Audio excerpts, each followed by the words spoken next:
Hello and welcome to another Bushwhacker review. Today we are going to be taking a look at Christopher Bell's Reese's Fine Foods Phoenix win from 2025. As always, take a look at the box. Once again, you just have the generic 2025 race winning box. Raced version, Lionel Racing, 2025 race winner. Got to render the car right there. Christopher Bell, Joe Gibbs Racing, standard finish. Made a total 636 of these things. NASCAR Cup Series, standard finish. You got your race schedule on the back of the box. Register your car at Lionel Garage, and you, of course, have your copyright and such on the bottom of the box.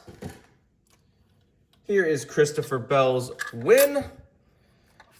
As you can see, Reese's did move to Christopher Bell from Martin Truex Jr. He did only run this car twice. It was first at this race, and then secondly at Kansas in the spring. I had to look that up, because I was like, when I got this car, I was just like, did he run that anywhere else other than this Phoenix car? But yeah, he did.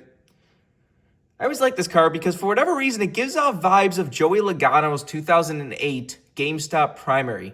It's not the exact same paint scheme or anything, but the fact that it's a black number 20 with red around this area of the car with kind of a swooshing motion does really give off vibes for that.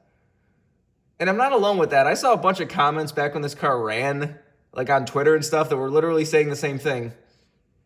Hell, when I got this car and I told my friend I got this car, his immediate response was, "Oh, is that the GameStop tribute car?" Like, it's weird, but it's a really nice looking paint scheme. This really works well for Reese's. They got a little bit more of a unique design than the ones they've run on Truex the last couple years before this. This was Christopher Bell's third win in a row this season. It's really funny because he went on a tear earlier. Everyone was like, oh, he's the championship favorite. He's going to dominate this season. And then he basically did nothing the rest of the year. He did win the Bristol night race, but there was like a huge gap where Christopher Bell did nothing and he didn't even make it to the Final Four. Again. But I don't know. Anyways, of course, this comes with a few things. You have your race winning stat card, if you want to see that, and your little race winning sticker. See, this car also does have ghosted Reese's logos. Like that little piece that's on the top of the logo is ghosted throughout the whole back of the car. Doesn't seem to be on the hood or anything. It seems to only be the sides, but that's a really cool little detail. I like when cars have ghosted designs like that. Does also have the red lettering on the tires. This was the last time they actually did the alternate, like, option tire thing. Basically, past this point, they just kind of, ran with the slower tire. Or it's a faster, but it wears more tire. But they just started using it in more and more places, including Phoenix in the fall, where they use, like, I think this tire mixed with, like, I think part of the Martinsville tire or something.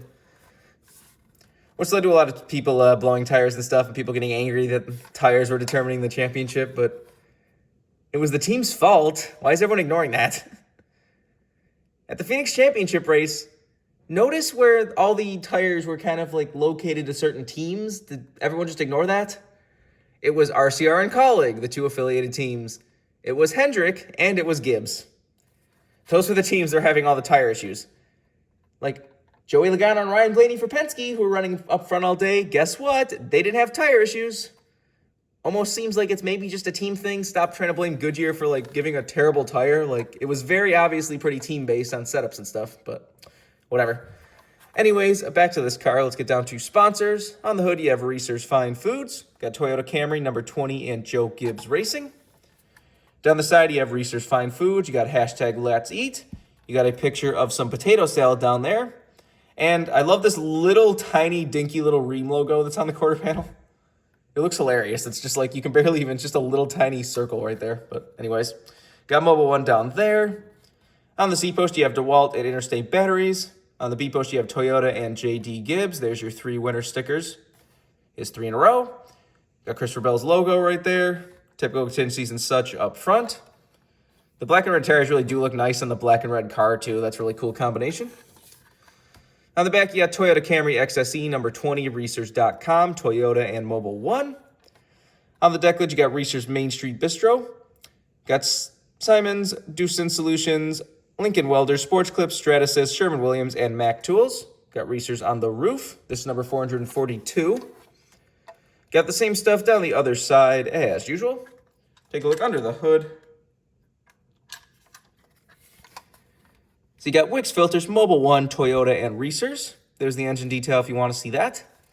I hate how there's this like red lip inside the hood because now you can see a red seeping through the whole hood again, but whatever. Anyways, no deck lid. The roof flaps, of course, do open. And there's the inside of the car if you want to see that. Now let's get down to damage and such. This is a black car, so you can't see as much, but at least in the red parts, you can see some of the dirt and rubber buildup and stuff. You see a little bit of a sprinkling confetti. Not a crazy amount of confetti, but it is there. See the right side, he has a few little marks on the tire. That's probably when he ran Denny Hamlin up the track on the last lap, I would assume, but lettering's rubbed off. You see a few little marks and scuffs and such. A little bit of a mark on the right rear. The back is, again, just dirty. You see a big mark through the Mobile logo where it looks like he was getting pushed at some point through the race. Looks like somebody was trying to hit him in his left rear a little bit, maybe move him up the track. A little bit of a mark through the potato salad right there. And again, just little scuffs and stuff. Nothing too crazy as far as damage goes. This is one of those cars you basically get just because this is the only way to get this Reese's Fine Foods win. Or, I mean, the paint scheme. This was not produced any other way. This wasn't even offered any other way. This is the only way to get it. So this is one of those cars you get if you care about the paint scheme. This isn't just one of those cars you get if you only care about, like, super damaged, crazy-looking race versions. But that's why I got it, because, like I said, I do like the Reese's Fine Food paint scheme. I'm not really planning on getting any of his other wins this season, because the other 3 wins were all just in the same DeWalt primary, which really doesn't do much for me this year. Unless one of them just happens to be like the Roval win and just comes out like an insane confetti covered or something, I'm not going to get any of them. Which 2 of them are already out. I don't think there was very much on the Bristol win, but I don't know. If you want this card as a brand new release, you can get it right now. Christopher Bell's wins don't get really that rare. This one is probably one of the more unique ones, so there's a possibility, but you never know. Remember, for offer Diecast needs, you can go to circlebdiecast.com, and if you use the code BWhack, you can get $5 off shipping on any order over $30. So go check that out if you want anything. But I've entrenched all there is to say. This has been a review of Christopher Bell's Reese's Fine Foods Phoenix win from 2025. Hope you enjoyed it. Thanks for watching.